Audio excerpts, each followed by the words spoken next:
Hello प्यारे बच्चे, क्या हाल चाल। तब तैयारी चल रही है आप लोग की। तो चलिए हम लोग जो सीरीज बढ़ा रहे थे आगे, जो इम्पोर्टेंट क्वेश्चंस पे बात कर रहे थे आप लोग के लिए, उसी को आगे बढ़ाते हैं। तो हम लोग एक पिछला वीडियो अपलोड किए हुए हैं, फर्स्ट वीडियो, जिसमें कि हम लोग 1 to 4 क्वेश्चन जो है 1 से लेकर 4 तक का सॉल्यूशन ऑलरेडी हम लोग उसमें गिवन है। ठीक है, तो अब आगे बात करते हैं क्वेश्चन नंबर 5 से लेके आगे के लिए। ठीक, आपको पता ही होगा कि यही है हमारा क्वेश्चंस, इंपॉर्टेंट क्वेश्चंस के ऊपर हम लोग बात कर रहे थे। ऐसा नहीं कि बस यही इंपॉर्टेंट क्वेश्चन है, इस बात को ध्यान दीजिए। ये हम कुछ आपको प्रैक्टिस के ख्याल से आपको दिए हैं क्वेश्चन। ये मत सोचिएगा आप लोग कि इसको बना लेने से सिर्फ आपका एग्जाम में हो जाएगा, ये कभी मत सोचिएगा। ठीक है, ये हम सिर्फ ये बोलना चाह रहे हैं आपको कि ये आप बनाते हैं तो आपका एक प्रैक्टिस हो जाता है, आपको लगता है कि हाँ अच्छा ठीक है, हमको इस सब चैप्टर पे कमांड है, कंट्रोल है। ठीक है, चलिए तो आगे क्वेश्चन बात करते हैं। और जिनसे नहीं बन रहा है सवाल, उनको भी फ्रस्ट्रेट होने की कोई ज़रूरत नहीं है,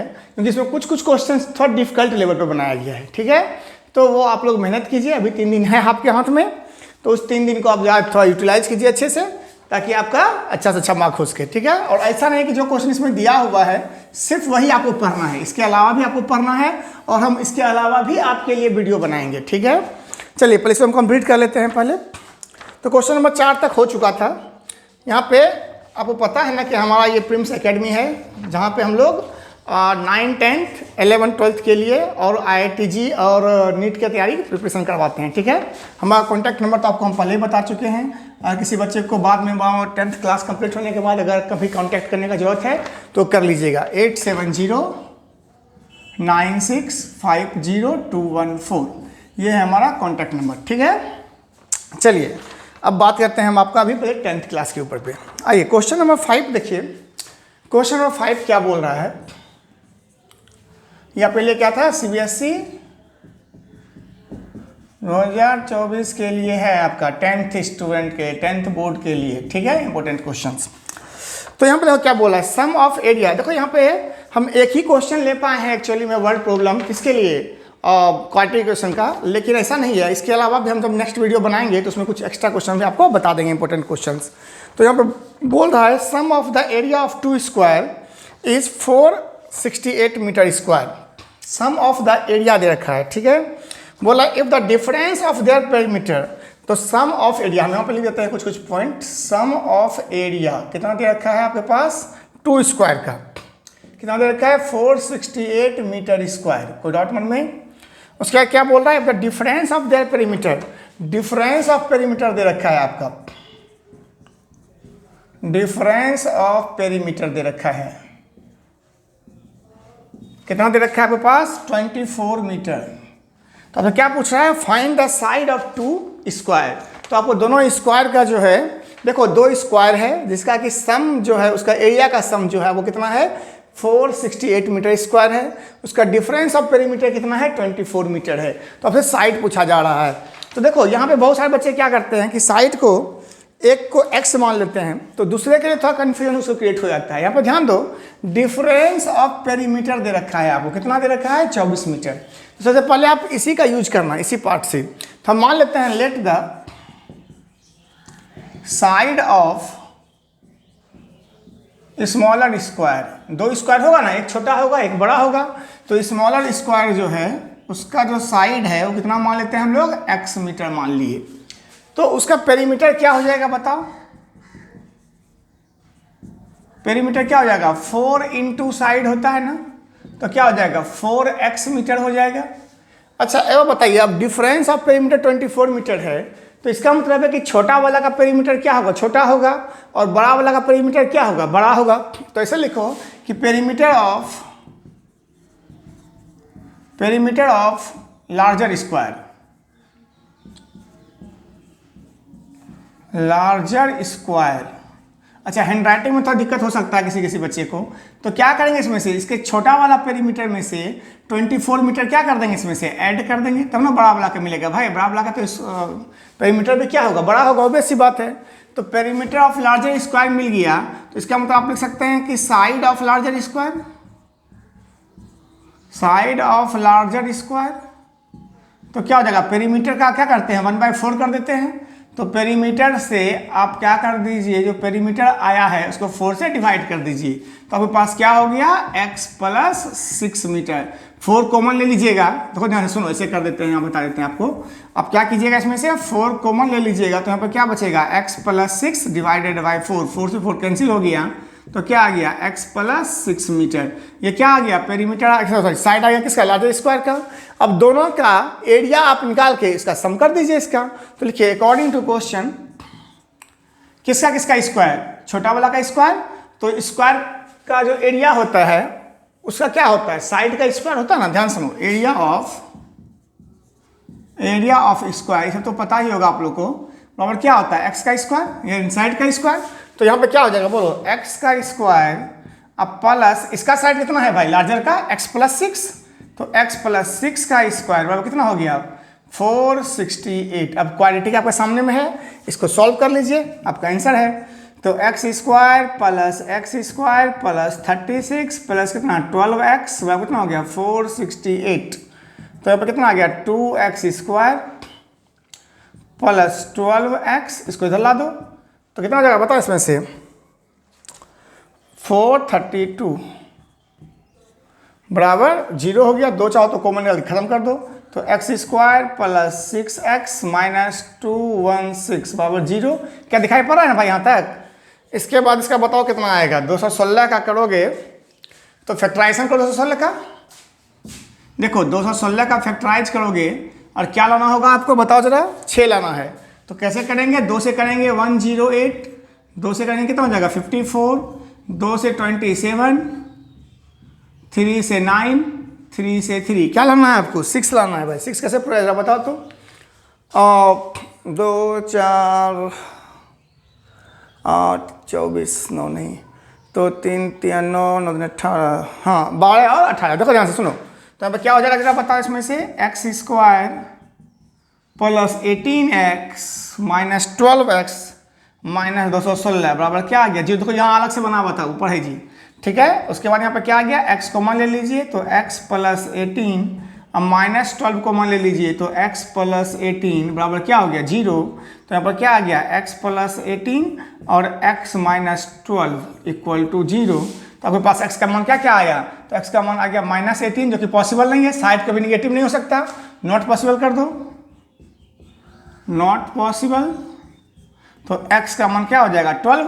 तो एक का साइड जो स्मॉलर का साइड आया कितना आया, देखो दिखाई पड़ रहा है ना भाई, स्मॉलर साइड क्या हो गया 12, अब बिगर साइड क्या होगा, तो स्मॉलर स्क्वायर का साइड जो हो जाएगा कितना हो जाएगा 12 मीटर, और लार्जर का कितना हो जाएगा बोलो, लार्जर साइड हो जाएगा x प्लस 6 मतलब 12 प्लस 6 बराबर 18 मीटर।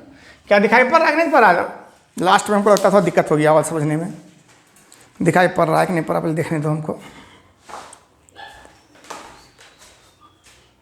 हाँ दिखाई तो पड़ रहा है, यहाँ पर समझ लो, थोड़ा सा हैंड राइटिंग थोड़ा लग रहा है, थोड़ा गड़बड़ा गया है, यहाँ ध्यान दो। देखो जब आप x का मान निकाले 12, तो x किसको माने थे आप, x माने थे स्मॉलर साइड के स्क्वायर का, ठीक है। तो उसका कितना आ गया, स्मॉलर स्क्वायर जो था उसका साइड कितना माने थे, x माने हुए थे आप, तो x का वैल्यू कितना आया 12 आया। इसका मतलब जो स्मॉलर स्क्वायर है उसका साइड कितना हो गया 12 मीटर हो गया, यहाँ पे लिख देते हैं अच्छा से 12 मीटर, 12 मीटर। और लार्जर कितना आया था x प्लस 6 है, तो 12 प्लस 6 कितना हो जाएगा 18 मीटर, समझ में आया ना बात, 18 मीटर। 18 कहाँ से आया 12 प्लस 6, 12 प्लस 6 18 मीटर हो गया। चलिए, तो मेरे ख्याल से आपको समझ में आया होगा, एक बार फिर समझ लो क्या बोले हम, कि आपको स्क्वायर का सम दिया हुआ था, दोनों स्क्वायर के एरिया का सम दिया हुआ था, उसके बाद डिफरेंस ऑफ पेरीमीटर दे रखा था आपको। तो हम क्या किए कि पहले स्मॉलर स्क्वायर का जो साइड है उसको x मान लिए, उसका पेरीमीटर पहले निकाल दिए 4x, तो उससे जो कितना ज़्यादा है 24 ज़्यादा होगा किसका, लार्जर स्क्वायर का पेरीमीटर, वो कितना हो जाएगा 4x प्लस 24। तो साइड कितना हो जाएगा उसका 4x प्लस 24 डिवाइड बाई 4, तो x यहाँ पे क्या निकल गया x प्लस 6 आ गया। तो अब लार्जर का भी आपके पास साइड पता है, सॉरी स्मॉलर का भी साइड पता है और लार्जर का भी साइड पता है, दोनों का एरिया निकाल दो, ए स्क्वायर मतलब एक्स स्क्वायर प्लस 6 का होल स्क्वायर कितना हो गया 468। इसको सॉल्व कर लो, x का मान 12 आ जाएगा, और तो स्मॉलर हो गया 12 और लार्जर हो जाएगा 18। चलिए आगे बढ़िए फटाफट, इसमें कुछ खास नहीं था लेकिन फिर भी क्वेश्चन ढंग का था, ठीक है। यहाँ पे क्वेश्चन इसलिए दिए थे कि बहुत सारा बच्चा सोचने लगता है कि पहले साइड को हम एक्स मान लेते हैं, फिर दूसरा का एरिया क्या एक्स स्क्वायर हो जाएगा, उसमें से माइनस करेंगे, वो थोड़ा लेंदी हो जाएगा घुमा फिरा के। चलो ठीक है। अच्छा, क्वेश्चन नंबर 6 तो बहुत आसान है, इसको हम डिटेल इसको क्या बताएं हम तो आपको पता ही होगा सब बच्चे को। √5 इज इरेशनल नंबर। तो देखो ध्यान से सुनो, जैसे √5 हो गया, √2 हो गया, √3 हो गया, √7 हो गया, ये सब आपको पता ही है कि जितना प्राइम नंबर का रूट होता है सब क्या है, एक इरेशनल नंबर होता है। ठीक है, तो जब सब इरेशनल नंबर है तो आपको प्रूफ करने के लिए तो आप पढ़े ही होंगे उसमें बहुत जगह पे, है कि नहीं। जैसे मान लो √2 सबसे फेवरेट क्वेश्चन तो ही ना बच्चे का, √2 इज इरेशनल प्रूफ करना है तो कैसे करते हैं, √2 को क्या मान लेते हैं आप, p/q मान के शुरू करते हैं, आपको याद है ना सब चीज़। ठीक है, तो ये हम बता नहीं रहे। क्वेश्चन नंबर 6, क्वेश्चन नंबर 7 देख लो थोड़ा सा एक बार, ये भी आप लोग पढ़ ही चुके हैं, जहां भी आप ट्यूशन किए होंगे सबसे पहले ही बताया गया होगा। हाँ, और ये बात जरूर याद रखिएगा कि √2 √5 इस तरह से एक क्वेश्चन जरूर आएगा आपको इरेशनल प्रूफ करने के लिए। 4 मार्क्स में एक क्वेश्चन जरूर आता है। ठीक है, तो इसलिए इसको जरूर देख के जाइएगा ध्यान से। जैसे देखो क्वेश्चन नंबर 6 हम छोड़ रहे हैं, क्वेश्चन नंबर 7 देखो क्या पूरा कह रहा है, क्या वो प्रूफ करना है कि 3 + √5 इरेशनल है। फिर वही सवाल, ये तो और भी आसान है। इसको हम क्या कर लेते हैं, लेट मान लेते हैं कि √3 + √2 इज, अगर पॉसिबल है तो क्या मान लें इसको कि ये रेशनल है। तो जब रेशनल मानते हैं तो क्या कर लेते हैं, इसको p/q के टर्म में लिख लेते हैं। और वेर p एंड q क्या है, p एंड q आर को प्राइम इंटीजर्स, है ना। तो उसके बाद हम क्या करते हैं यहाँ पर से कि 2√5 को एक साइड हमें देते हैं। देखो इसमें से सबसे बड़ा एक ही कॉन्सेप्ट है कि जो इरेशनल पार्ट है उसको अलग कर देना है, अब बाकी सबको उधर भेज देना है। ठीक है, तो यहाँ पे क्या हो जाएगा, p/q -3 हो जाएगा। तो 2√5 बराबर, ये सब चीज़ पढ़े हो इसलिए थोड़ा जल्दी से बना के खत्म कर रहे हैं इस बात को। उसके बाद 2 से डिवाइड कर दीजिए, तो यहाँ पे क्या बचा, √5 बराबर p - 3q/2q हो गया। तो आपको पता है कि p और q क्या है, इंटीजर है। p और q कैसा है, को प्राइम है तो इंटीजर ना। जब इंटीजर है ऑब्वियस सी बात है, तो कोई भी इंटीजर को प्लस या माइनस करने पर क्या मिलता है, इंटीजर ही मिलता है, चाहे पॉजिटिव हो चाहे नेगेटिव हो। और इंटीजर को इंटीजर से डिवाइड करने पर भी क्या मिलेगा, एक रेशनल नंबर मिलेगा। तो ऐसे लिखोगे, since p and q are integers, so p - 3q by 2q will be rational number, but √5 is irrational. So irrational not equal to rational. So our assumption is wrong, जो लिखते हैं हम लोग। So our assumption is wrong, hence 3 + 2√5 is irrational। कोई doubt मन में आता है? तो सब चीज़ आप लोग पढ़ चुके हैं। चलिए आइए क्वेश्चन नंबर 8 पे बात करते हैं, जल्दी जल्दी, जहाँ तक हो उसके जल्दी जल्दी खींच लेते हैं ताकि हम लोग और भी एक्स्ट्रा सवाल, क्योंकि देखो इसमें तो लिमिटेशन था हम लोग के पास, इसलिए हम लोग उतना क्वेश्चन ले नहीं पाए थे ना। हम लोग यहाँ पे हर एक चैप्टर से कुछ कुछ क्वेश्चन ही ले पाए हैं, तो इसके अलावा कुछ चैप्टर तो बाकी ही रह गया है। तो हम कोशिश ये करेंगे कि आपका जो 2-3 दिन बचा हुआ एग्जाम में, आज कितना तारीख हो गया, आप आज हो गया 8 तारीख, है ना। तो 8, 9, 10 3 दिन जो है आज लगा के, क्योंकि आज सुबह का भी 7, सवा 7 बज रहा है अभी, ठीक ना। तो आज कोशिश यही करेंगे हम लोग कि आपको जितना अधिक से अधिक बता सके क्वेश्चंस, आपके लिए फ़ायदेमंद हो। ठीक है, तो आ जाओ इसमें।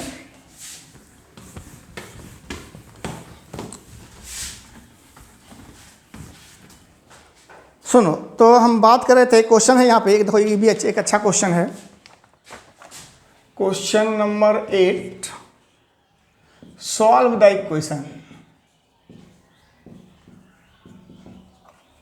सॉल्व द इक्वेशन क्या है, 1 + 4 + 7 + 10 + ... x = 287।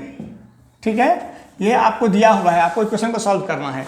इक्वेशन, पहले बात समझिए, इक्वेशन को सॉल्व करने का मतलब क्या है। यहाँ पे अननोन क्या है, x है, तो आपको x का वैल्यू फाइंड आउट करना है। पहली बात तो ये समझ में आया। ये सॉल्व द इक्वेशन अगर ऐसे क्वेश्चन करके लिखा हुआ है इस तरह से, तो आपको समझ लेना है कि यहाँ पर जो अननोन है, अननोन क्या है, यहाँ पे x है, आपको x का ही वैल्यू फाइंड आउट करना है। ये n नहीं है भाई, ये x है, याद रखना, x का ही वैल्यू आपको फाइंड आउट करना है। ठीक है, तो अब समझना है कैसे फाइंड आउट कर सकते हैं। तो जरा इस सीरीज को देखो यहाँ से यहाँ तक, ये कैसा सीरीज है जब बताओ तो एपी में है। देखो फर्स्ट टर्म क्या है इसका 1 है, फिर सेकेंड टर्म क्या है 4 है, थर्ड टर्म क्या है 7 है, फिर क्या है 10 है। तो 3 का डिफरेंस है ना इसमें। कॉमन डिफरेंस कितना है इसमें 3 का डिफरेंस है। ठीक है, कॉमन डिफरेंस कैसे निकालते हो, second term minus first term करके, है ना। तो यहाँ पे क्या हो जाएगा 4 माइनस 1 करो तो क्या हो जाएगा 3, 7 माइनस 4 करो तो क्या आ जाएगा 3, 10 माइनस 7 करो तो क्या हो जाएगा 3। समझ में आ रहा है, कॉमन डिफरेंस क्या हो गया 3 का हो गया। तो देखो यहाँ पे ये एपी है तो क्या लिखोगे कि फर्स्ट टर्म से सॉल्यूशन जब करोगे तो क्या लिखोगे कि फर्स्ट टर्म को हम ए से डिनोट करते हैं तो ए बराबर क्या हो गया 1। कॉमन डिफरेंस जो हो गया वो क्या हो गया बोलो, second term minus first term कितना आ गया 3। कोई डाउट है मन में यहाँ तक। अच्छा ये n क्या है, x क्या है भाई, x है आपको nth टर्म। पहले आपको ये फाइंड आउट करना होगा कि यहां से यहां तक में कितना टर्म है। समझ में आ रहा है बात, ध्यान सुनो क्या करना चाह रहे हैं हम कि 1 + 4 + 7 + 10 + डॉट डॉट x किए तो हमको क्या मिला 287 मिला। 287 क्या है, सम है ना भाई, Sn है ना। तो उसको हम क्या लिख सकते हैं Sn बराबर 287। तो Sn अगर 287 है तो कितना टर्म का सम है 287, n टर्म का सम है। तो मान लेते हैं let there is n terms,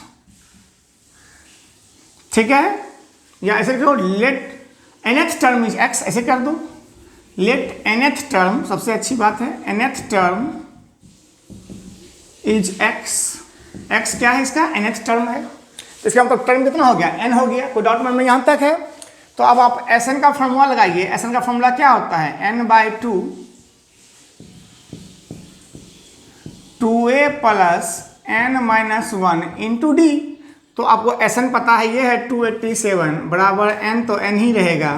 पहले हम n का मान फाइंड आउट कर लेते हैं तब ना हम x निकाल पाएंगे, क्योंकि x क्या है, x है nth टर्म। तो nth टर्म को किससे रिप्रेजेंट करते हो, an से रिप्रेजेंट करते हो या tn से। तो an बराबर क्या पढ़े हो, an या tn से। तो an बराबर क्या पढ़े हो, a + n-1 × d। तो पहले हम n निकालेंगे तब हम निकाल पाएंगे इसको x का वैल्यू, ठीक है। तो आओ यहाँ पर ध्यान दो।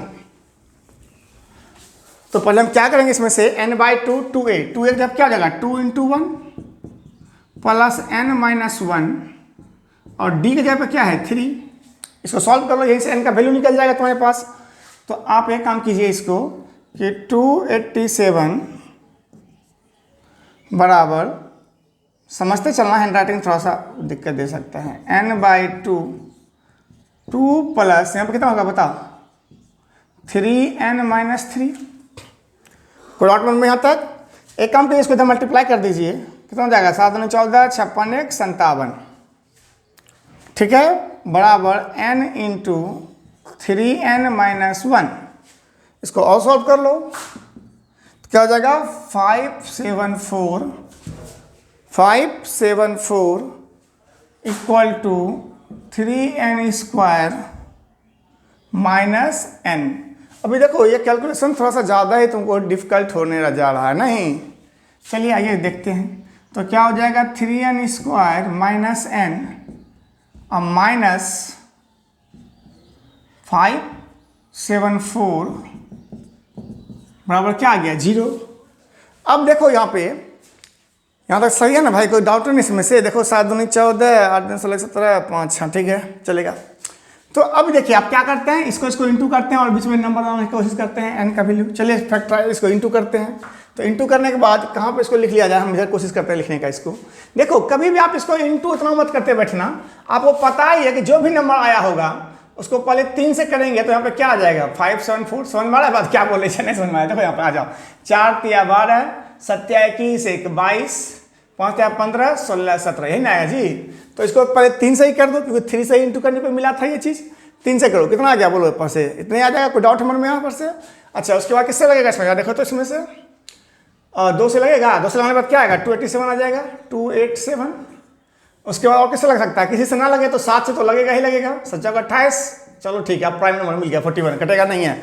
इसका मतलब है इसको देखो कितना आता है 7 × 21 21 दूनी 42 हो गया, 42 - 41 कितना आ गया। देखो घबराने का जरूरत नहीं है भाई, समझो, इसलिए बोल रहे हैं कि समझिए, आप टेंशन में मत आइए सर बहुत लंबा टर्म मिल गया, थोड़ा दिमाग आया करो, ठीक है। क्या किया हम कि इसको इससे मल्टीप्लाई करना था, तो चलो ठीक है जो भी आया मल्टीप्लाई करके लिख दिए। चाहे मल्टीप्लाई नहीं भी करते तो 3 से जब इसको डिवाइड करते इसके मल्टीप्लाई को तो फिर से यही नंबर मिलता।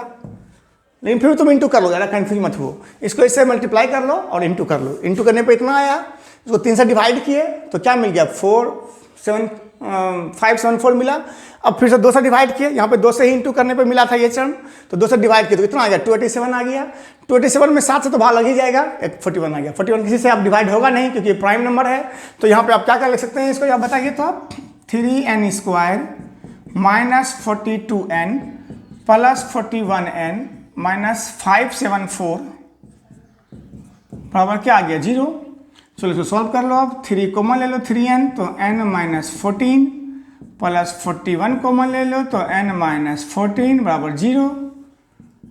तो क्या आ गया यहाँ पर से n माइनस 14 और 3n प्लस 41 बराबर क्या आ गया बोलो 0। तो n का मान क्या आ गया 14 और माइनस 41/3, तो पॉसिबल होगा नहीं, तो इसे काट दो इसको। तो n का मान आपके पास आ गया कितना 14 आ गया। कोई डाउट है मन में? n का मान 14 आ गया तो आपको क्या निकालना है, अब x का वैल्यू निकालना है। जल्दी से कोई उतारो, हम मिटा के लिख रहे हैं, ठीक है, जल्दी जल्दी वीडियो पॉज करके आप इधर उतार लीजिएगा, हम तो इधर मिटा रहे हैं नीचे, ठीक है। अब फटाक से क्या कर लो इसमें कि आप x किसको माने थे, nth टर्म को माने थे, तो लिखो x बराबर क्या हो गया, x बराबर हो गया an। तो n का फॉर्मूला क्या होता है a plus n minus 1 into D. तो यहाँ पे a का मतलब n की x बराबर क्या आ गया a मतलब 1 प्लस n का मतलब कितना 14 माइनस 1 इंटू 3, तो 1 प्लस 39 प्लस 1 40। तो हमारे पास आंसर क्या आ गया, x का वैल्यू क्या आ गया बोलो भाई, x का वैल्यू आ गया हमारे पास 40। ठीक है, बार बार लिखने की जरूरत नहीं है आपको x हम तो लिख दिए, लेकिन आपको लिखने की जरूरत नहीं है, आप हटाओ ना, ऐसे लिखो खाली बराबर करके। तो x का वैल्यू क्या आ गया तुम्हारे पास 40। को डाउट है मन में यहाँ तक? तो इसका मतलब है कि आप एक सवाल और देख लिए, ठीक। तो एक अच्छा क्वेश्चन था, ध्यान में रखना, इस तरह का सवाल आता ही है एग्जाम में। अच्छा देखो AP पे है, हम कुछ क्वेश्चन लिए हैं 3-4 क्वेश्चन, लेकिन AP में एक अच्छा है, मतलब आपको देखो AP आप कभी 9th में पढ़े नहीं हैं, आपके लिए डायरेक्टली 10th में ही आया हुआ है। तो थोड़ा आप AP पे जो है थोड़ा ज़्यादा अच्छे से फोकस कर लीजिए, ठीक। वहाँ से क्वेश्चन आता ही आता है, आपको पता ही है। चलिए आगे बात करते हैं अब क्वेश्चन नंबर 9 की ओर। जल्दी जल्दी जहाँ से अधिक वीडियो तक बना सकें, क्योंकि हमको फिर आगे भी, अच्छा 12th का भी कल एग्ज़ाम है, हालांकि हम उसके लिए वीडियो बना नहीं पाए, छुट्टी यार एकदम उसका, उसके लिए थोड़ा अफसोस है। तो हम कोशिश करेंगे आज भर के लिए कुछ इंपॉर्टेंट क्वेश्चन 12th का भी हम दे सकें, ठीक है। तो जिनके भाई बंधु पढ़ते होंगे 12th का एग्ज़ाम दे रहे होंगे, उनको बोल देना कि सर एक video important question of integration के ऊपर बनाएंगे, ठीक है।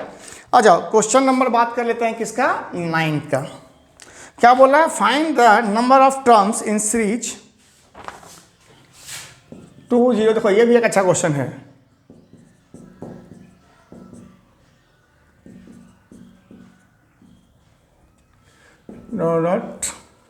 Whose sum is 300। क्या बोलना चाह रहा है कि बताओ कि इसमें इस सीरीज में कितना टर्म होगा जिसका सम कितना होगा 300 होगा। यहाँ पे एक एक्स्ट्रा क्वेश्चन जोड़ा हुआ है, एक्सप्लेन द डबल आंसर। जब आप इसको सॉल्व कीजिएगा तो आपके पास डबल आंसर आ जाएगा n का वैल्यू। उसी को पूछ रहा है, इसका एक्सप्लेनेशन दीजिए क्यों डबल आंसर आया उसमें, ठीक है। तो यहाँ पे चलो आ जाओ। पहली बात क्या है, आपको सम दे रखा है, तो जैसे अभी पहला सवाल बनाए थे कि आपको फर्स्ट टर्म दिया हुआ है, कॉमन डिफरेंस दिया हुआ है, सम दिया हुआ है, तो आप n का मान निकालते हैं। तो उसी तरह से आपको यहाँ पे क्या करना है, आपको n का वैल्यू फाइंड आउट करना है। यहाँ पे थोड़ा बच्चे को दिक्कत हो जाता है देखने में, क्योंकि यहाँ पे क्या चीज में दिया हुआ है, मतलब फ्रैक्शन में दे रखा है नंबर, है ना। तो इसके लिए आप एक काम कीजिए कि आप a पहले फाइंड आउट कीजिए, a कितना है 20, तो d कॉमन डिफरेंस जो d होगा, डी ओवर क्या होगा second term minus first term. तो आप देखो ध्यान से ये कितना हो गया 57 प्लस 1 58/3 माइनस 20। आप ऐसे भी समझ में आ रहा है आपको कि 20 में से 19 तो ये है, तो 1 में से 1/3 तो 2/3 ही आएगा, फिर माइनस 2/3, लेकिन फिर भी चलो कर लो यहाँ पे। तो यहाँ पे कितना आएगा एलसीएम 3 आएगा, तो 58 माइनस 60 कितना आ गया माइनस 2/3। को डाउट हमारे में, आपके पास ए है, आपके पास डी है।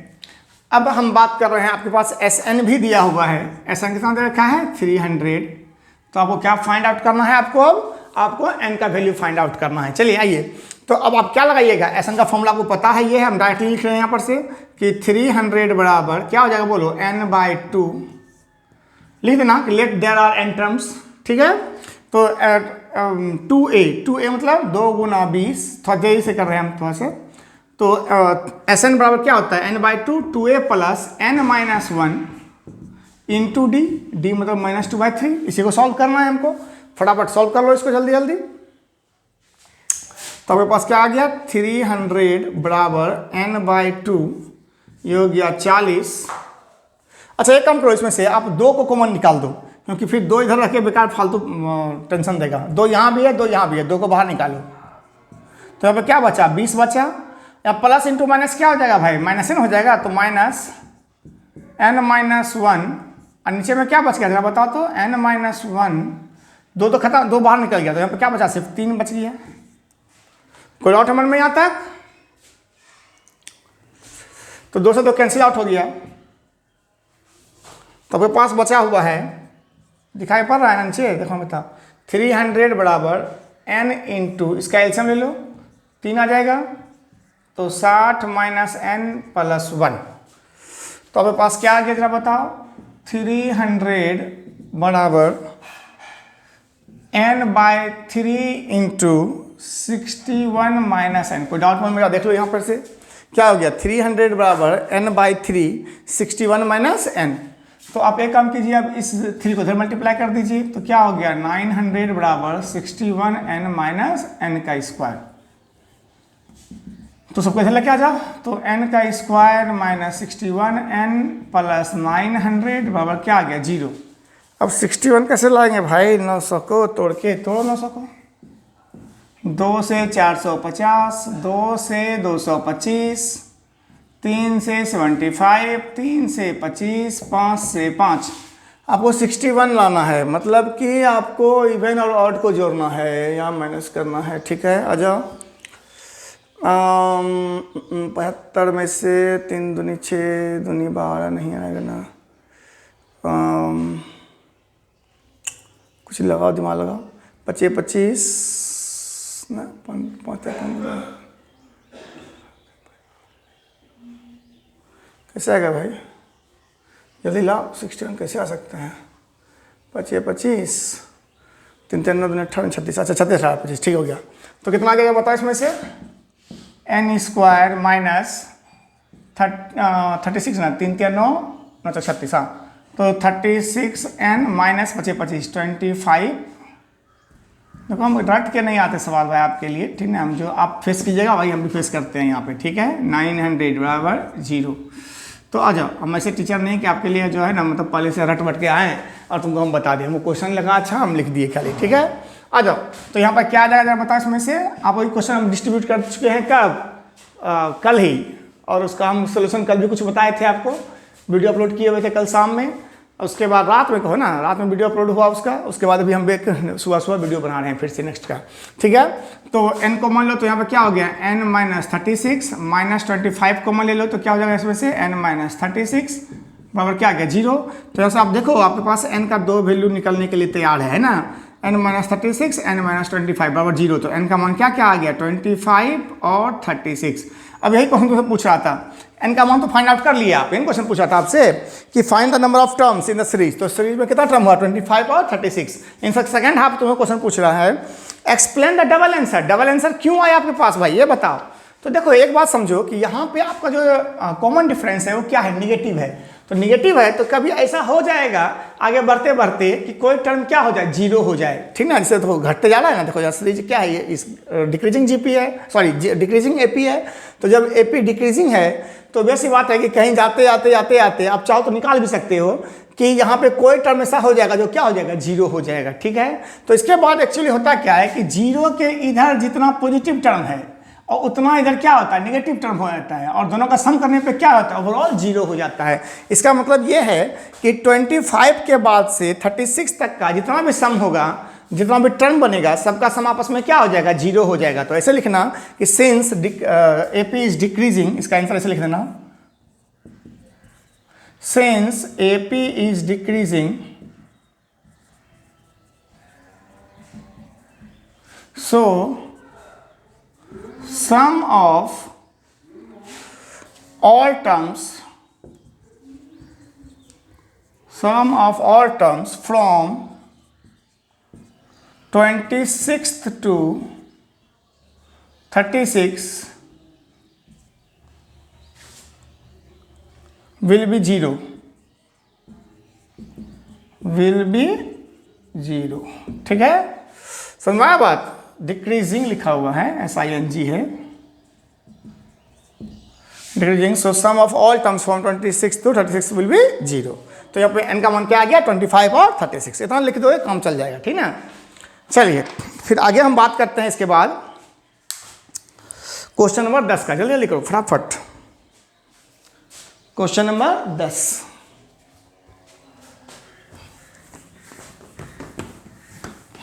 ज़्यादा लंबा वीडियो हम नहीं बनाना चाहते क्योंकि आपको देखने में भी दिक्कत होता है ना, लंबा लंबा वीडियो अपना भी पढ़ोगे ना आप लोग। आइए तो क्वेश्चन नंबर हम बात कर लेते हैं हम फटाफट जल्दी से। 30 कौन सा है क्वेश्चन नंबर? और क्वेश्चन नंबर है आपका 10 नंबर। आओ, जो इसको क्वेश्चन को बना लोगे जितना हो, इसमें हमारे पास रिस्ट्रिक्शन क्या था ना कि हम पूरा का पूरा इसको मतलब कि सब टॉपिक को तो कवर कर नहीं सकते थे, और सब टॉपिक में बहुत इंपॉर्टेंट सब क्वेश्चन दिया हुआ है और उसको एक पेज में हटाना यार पॉसिबल नहीं था, ठीक ना। तो हमको जो जो लगा कि चलो इस सब क्वेश्चन बना लेने से बच्चे का जो है ना माइंड का कॉन्सेप्ट पूरा क्लियर हो जाएगा उस टॉपिक से, ठीक है। उस टॉपिक से रिलेटेड जितना भी कॉन्सेप्ट है सब क्लियर हो जाएगा, तो हम वही सब क्वेश्चन उठा के दिए हैं इसमें से, ठीक है।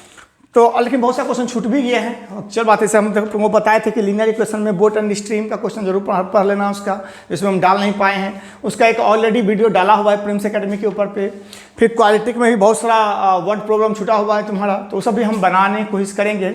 अच्छा, इसके पार्ट बहुत सारे टॉपिक्स में कवर ही नहीं हो पाया है, जैसे मान लो तुम्हारा मेंसुरेशन कवर नहीं हो पाया है, तुम्हारा स्टैटिस्टिक्स कवर नहीं हो पाया है, प्रोबेबिलिटी कवर नहीं हो पाया है, सर्कल कवर नहीं हो पाया है, तो उस सबको हम एक्स्ट्रा टाइम देके उसको कवर कर लेंगे, ठीक है। आ जाओ, तो क्वेश्चन नंबर बात कर लेते हैं 10 का। क्या है सब में कि सवाल बोल रहा है कि in an AP the sum of first and term is इतना, ठीक है। अच्छा, ट्रिग्नोमेट्री में भी बहुत कम ही सवाल लिए हैं हम लोग, आइडेंटिटी में मात्र 2 सवाल लिख पाए हैं इसमें से, तो और भी कुछ सवाल आपको इंपॉर्टेंट बता देंगे उसमें से। तो देखो यहाँ पर क्या बोलना चाह रहा है कि आपको sum of first and term given है, मतलब आपको SN गिवन है। SN क्या दिया हुआ है? 3n² प्लस 5n/2 आपको दे रखा है। अब पूछ रहा है कि फाइंड 25th टर्म। इसे ट्राई करो, हम जल्दी से इनको इसमें डाल लेते हैं। देखिए इसमें आप एक चीज ध्यान दीजिएगा कि यहाँ पे तरीका तो स्टैंडर्ड तरीका भी इसका होता है।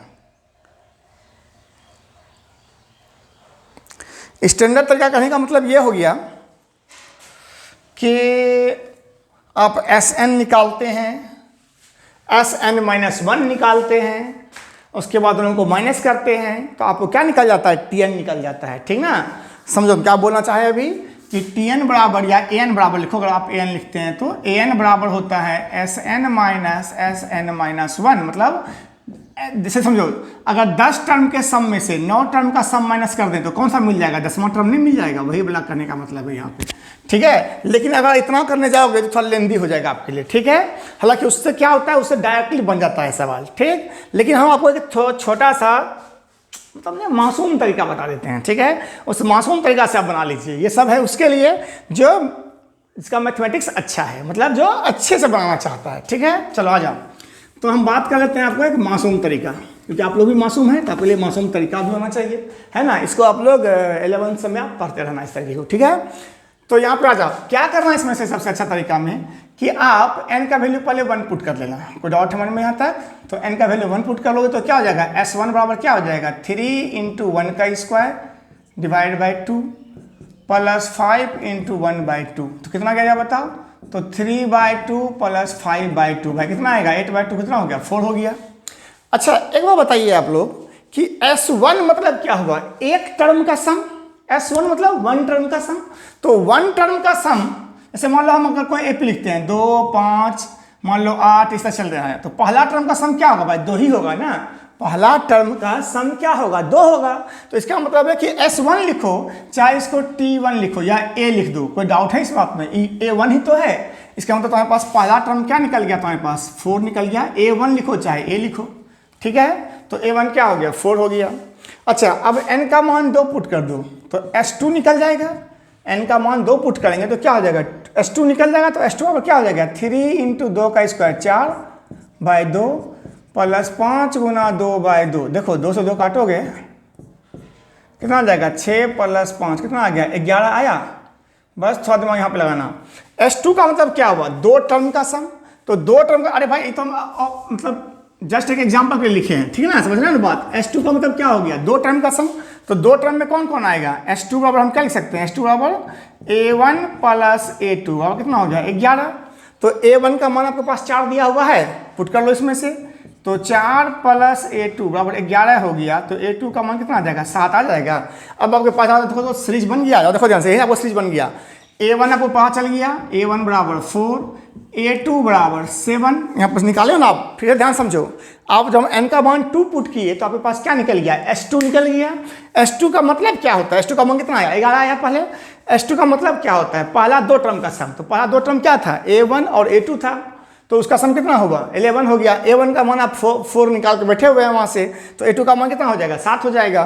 तो आपके पास सीरीज लिखो क्या हो जाएगा 4 7। आप समझ रहे हो कि पहला टर्म 4 सेकंड टर्म 7, अगला टर्म क्या हो जाएगा कॉमन डिफरेंस कितना का है 3 का आया ना, तो अगला टर्म क्या हो जाएगा 10। इस तरह से होगा ना, ठीक है।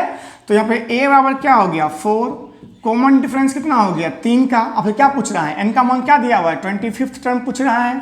तो आप क्या कीजिए a n बराबर निकाल लीजिए a 25 क्या हो जाएगा a plus n minus 1 into D कितना हो गया 4 प्लस 24 माइनस 25 में से 24 24 गुना 3 72। तो 72 प्लस 4 कितना हो गया 76। खत्म करो कहानी को a25 पे लिखा हुआ, ठीक है। हैंड राइटिंग थोड़ा सा मेरा समझ लो भाई, क्या करें अब कितना काट काट के लिखते रहे, ठीक है। जो बोल रहे हो सुनते रहिए। कोई डाउट है मन में यहाँ तक? तो आपका 10 तक तो आज खिंचा गया, ठीक है। चलो 11 नंबर भी एपी का ही है, उसको भी आज खींच ही लेते हैं, ठीक है। तो फिर उसके बाद नेक्स्ट वीडियो में आगे बात करेंगे। आज ही इसका भी वीडियो सेकंड वीडियो भी बना देंगे आपके लिए हम, ठीक ना। तो आ जाइए यहाँ पर से। तो हम बात कर लेते हैं अब 11 नंबर भी, ये भी एपी का ही सवाल है। जल्दी जल्दी हो गया यहाँ तक? कोई डाउट मन में? ये भी एक अच्छा सवाल था, याद रखना। क्वेश्चन नंबर आ जाइए 11। इस तरह का सवाल बहुत कम टीचर बताता है स्टूडेंट को, इसलिए हम आपको बता दिए, ठीक ना, कि आपको ये सब इंपॉर्टेंट क्वेश्चन है, इसको दिमाग में रखिए। इस तरह का सवाल, इसके यही सवाल नहीं आया तो इस तरह के ऊपर सवाल आ सकता है। तो अगर कॉन्सेप्ट भाई थोड़ा प्रैक्टिस कर लो, अच्छी बात है, ठीक है। आइए इसमें अब बात कर लेते हैं हम लोग क्वेश्चन नंबर 11। क्वेश्चन नंबर 11 के ऊपर पे 11 क्या बोला है, विच टर्म ऑफ एपी। अच्छा बढ़ने से पहले थोड़ा अपना प्रचार भी कर लें, क्योंकि ये भी जरूरी है। आप लोग देखो अब तो 10th का एग्जाम आप लोगों का खत्म हो जाएगा कुछ दिन के बाद। तो जो बच्चे यहाँ जमालपुर के आसपास के एरिया में हैं, ठीक है, उसको हम पहले ही बोल देते हैं कि आप लोगों को कहीं जाने की जरूरत नहीं है। अगर आप IIT-JEE या नीट का तैयारी करना चाहते हो, ठीक है, 11th-12th में आप अच्छे से पढ़ना चाहते हो, ठीक है, मैथ फिजिक्स, तो आपको कहीं बाहर जाने की जरूरत नहीं है। आप प्रिम्स एकेडमी, आपको फ़ोन नंबर यहाँ पे गिवन है, ठीक है, वहाँ पे आप लोग जरूर कांटेक्ट कीजिएगा हम लोग को एग्ज़ाम खत्म होने के बाद, ठीक है। हमारा 2 ब्रांच है, एक ईस्ट कॉलोनी में है और एक आपका इधर रामपुर कॉलोनी में है, ठीक है। तो जहाँ आपको सहूलियत हो वहाँ पे आप आ सकते हैं, ठीक। और जो बच्चे आसपास के एरिया में भी हो वो तो जमालपुर आते हो पढ़ने के लिए, वो भी आ सकते हो यहाँ पे, ठीक है। चलिए तो क्वेश्चन नंबर 11 की बात कर लें। क्या बोला है, विच टर्म ऑफ एपी क्या है 121 117 113 ... इज फर्स्ट निगेटिव टर्म। यहाँ पे देखो सवाल बहुत अच्छा सवाल है। ये भी क्या बोल रहा है कि विच टर्म, पूरा क्वेश्चन लिख ही देते हैं, विच टर्म ऑफ क्या यार of AP ... is first negative term, is it's first negative term, first negative term,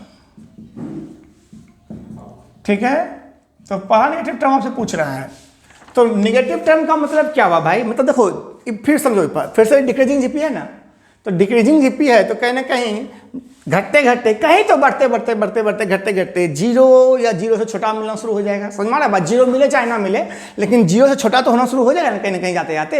अरे भाई मैंने देखो 121 में से 4 घटाया, 117 आया, 117 में से 4 घटाया 117 आया, फिर कितना आएगा 109 आएगा, फिर 105 आएगा, फिर 101 आएगा। तो घटते तो जा रहा है ना, तो घटते घटते घटते घटते कहीं तो निगेटिव मिलना शुरू हो जाएगा ना, जीरो से छोटा होना शुरू हो जाएगा। तो पूछ रहा है कि पहला टर्म कौन सा होगा, मतलब कौन सा पोजीशन का टर्म होगा जो कि पहला नेगेटिव होना शुरू हो जाए, विच टर्म। समझ में आ रहा बात? इन्हें पूछ रहा है कि टर्म बताओ क्या है, पूछ रहा है कि विच टर्म, पोजीशन तुमसे पूछ रहा है कौन सा पोजीशन का टर्म है जो कि क्या होगा, फर्स्ट नेगेटिव टर्म होगा। ठीक है, तो आपको पोजीशन पूछ रहा है तो आपको n का वैल्यू फाइंड आउट करना है जो कि नेगेटिव हो जाए। ठीक है, तो यहाँ पर ध्यान दो, नेगेटिव का मतलब लेस देन जीरो। नेगेटिव का मतलब क्या होता है भाई, लेस देन जीरो, हाँ कि नहीं? तो यहाँ पर हमको वही टर्म खोजना है। तो आपके पास समझ में आ रहा है कि a मतलब कितना है 121, कॉमन डिफरेंस d का मतलब कितना है 117 माइनस 121, कितना हो गया -4 का कॉमन डिफरेंस आ गया। कोई डाउट मन में यहाँ तक? मान लेते हैं let the nth term is first negative term, first negative term, first negative term. पहले हम तो nth निकाल लेते हैं, तो an बराबर फॉर्मूला क्या होगा, a plus n minus 1 into D. चलो इसको पहले फाइंड आउट कर लो। a का मान कितना है 121 प्लस n तो n ही रह जाएगा, -1 इंटू कितना हो गया -4। तो और सॉल्व कर लो, तो 121 प्लस इंटू माइनस क्या हो गया माइनस n माइनस 1 इंटू 4। तो पास आ गया 121 माइनस 4n, अब प्लस कितना हो गया भाई 4 ना, माइनस इंटू माइनस प्लस हो जाएगा ना, कितना आ गया 125 माइनस 4n। बस इतना ही करना है, ज़्यादा कुछ करना नहीं। देखो अभी फटाक से निकल जाएगा आंसर आपका। आप क्या निकाल लिए, an निकाल लिए। मतलब आपको क्या पता चल रहा है कि जो आप nth टर्म को फर्स्ट नेगेटिव टर्म बोले थे वो वही है ना। इसका मतलब ये क्या है, ये आपको पहला नेगेटिव टर्म है, मतलब ये पहला संख्या है जिसका मान क्या है, जीरो से छोटा है। तो जीरो से छोटा होने का मतलब क्या है कि ऐसे होगा ना कि an is less than zero. अरे भाई जीरो छोटा होने का मतलब क्या है कि an क्या है, लेस देन जीरो है। तो इसका मतलब क्या हो गया कि 125 minus 4n less than zero हो गया। तो आप इसको उठा के देखो, जैसे आप इस साइन से आप डरो मत, आपको इस लेवल पे नेगेटिव सबसे मल्टीप्लाई करने का जरूरत नहीं है, आपको पॉजिटिव ही नंबर आएगा। तो जैसे आप इक्वेशन के लिए सॉल्व करते हैं, इसको इक्वेशन की तरह ही सॉल्व कीजिए। इस 4n को उठा कर उधर भेज दीजिए, तो यहाँ पे क्या हो जाएगा 125 इज लेस देन क्या हो गया 4n। इसको अच्छा से लिख देते हैं, तो 4n इज ग्रेटर देन क्या है 125, इसको इधर ला दिए भाई। और भाई इससे क्या, इसका मतलब क्या हुआ 125 इज लेस देन 4n, तो इसको उल्टा के लिखने में क्या हो जाएगा 4n ग्रेटर देन 125। दोनों इसको 4 से डिवाइड कर दो। देखो जब भी आप कोई पॉजिटिव नंबर से डिवाइड करते हो तो इनइक्वालिटी चेंज नहीं करता। तो 4 कैसा है, पॉजिटिव नंबर है, तो पॉजिटिव नंबर से डिवाइड कर दो। तो n ग्रेटर देन क्या हो जाएगा 125/4, मतलब n ग्रेटर देन कितना आ गया 31 1/4। कोई डाउट है मन में? अच्छा बताओ, कभी n का मान पॉइंट में तो हो नहीं सकता है, n क्या है पोजीशन है ना भाई। जैसे पहला पोजीशन, दूसरा पोजीशन, तीसरा पोजीशन, अगर तुमको बोला जाए एक लाइन में खड़ा हो तुम लोग सब बच्चा, तो कोई ऐसा हो सकता है कि कोई 2.5 पोजीशन पे खड़ा हो जाएगा, नहीं ना भाई। ठीक है, तो इसका मतलब क्या हो गया कि 31 के बाद जो टर्म होगा वही पहला क्या होगा, नेगेटिव टर्म होगा। तो 31 के बाद कौन सा होता है टर्म, n का मान इससे बड़ा होना चाहिए। इससे बड़ा कौन होगा, 32 होगा। सिंपल से समझो ना भाई, 31.25 से बड़ा 0.25 होगा ना, तो 31.25 से बड़ा कोई भी इंटीजर कौन होता है, 32 होता है। तो इसका मतलब n का मान क्या हो गया 32। इसका मतलब फर्स्ट नेगेटिव टर्म कौन आया 32। 32वां जो टर्म आएगा वो क्या होगा, फर्स्ट नेगेटिव टर्म होगा। Hence first negative term, first negative term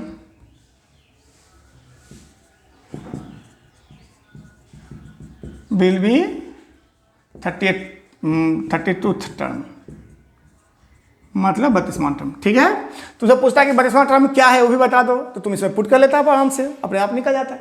ठीक है, इनका मान पता चलिए क्या तुमको 32, इसमें पुट कर लेना, अपने आप निकल जाएगा। यहाँ पे यहीं भी पुट करो ना भाई, 128 125 माइनस 4 × 32, जितना कर लेना हो जाएगा तुम्हारा आंसर। ठीक है, तो आज हम यहीं पे इसको ब्रेक कर रहे हैं, इसको अभी यहीं पे स्टॉप कर रहे हैं। इसको क्वेश्चन में 11 तक आज हो चुका है, तो आप लोग पढ़ते रहिए, तैयारी करते रहिए। हम लोग इसका जो नेक्स्ट वीडियो है बाकी क्वेश्चन का बचा हुआ वो भी हम जल्द ही आपके लिए ला देंगे। और इतने ही नहीं, इसके अलावा और भी बहुत सारा क्वेश्चन आपको हम बताएंगे 3 दिनों में। ठीक है, तो आप पढ़ते रहिएगा। चलिए मिलते हैं हम लोग नेक्स्ट वीडियो में, बाय बाय।